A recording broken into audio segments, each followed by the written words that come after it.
Croatia's sunny coastlines attract tourists from all over Europe. But behind the dreamy landscapes lies an economic unease. This is Zagreb's coach terminal. And every day, young Croatians board some of the 20 coaches bound for Western Europe. 29-year-old Jovana Banovic is leaving for Munich. 5 years after graduating, she still hasn't managed to find a job. I graduated archaeology, so it's really hard to find a job. From university to the job centre, 27% of graduates are unemployed, and more of them are looking for work abroad. There are almost 500,000 Croatians in Germany, 160,000 in Austria, and 30,000 in Ireland, Sweden and France. Marko Dragujica arrived in Berlin with his wife in 2014.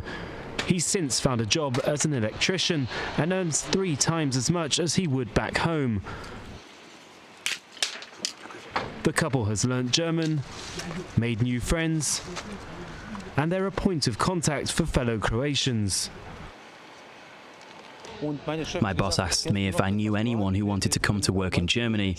I told him I did. I called a friend. He came over and has settled here with his wife. Marko comes from a small village, which was once a battlefield in the War of Independence.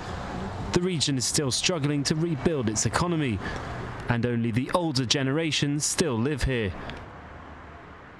This local resident showed us the youth centre. Look, it's falling to pieces. It's such a mess, a catastrophe. This is Croatia. There's nothing left here. At Zagreb University, many students are taking up language courses.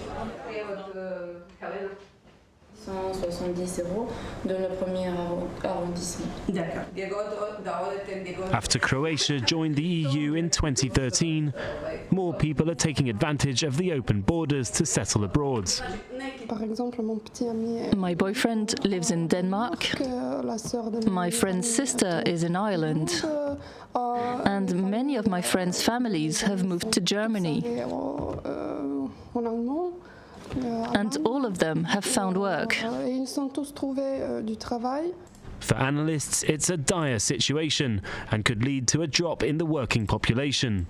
If we talk about public sector, then there is a problem with healthcare system, pension system, social security systems, because they all depend on young people who pay taxes, who work, who produce. There are just under 4 million people in Croatia today, and despite government efforts, the youth exodus is showing no sign of slowing down.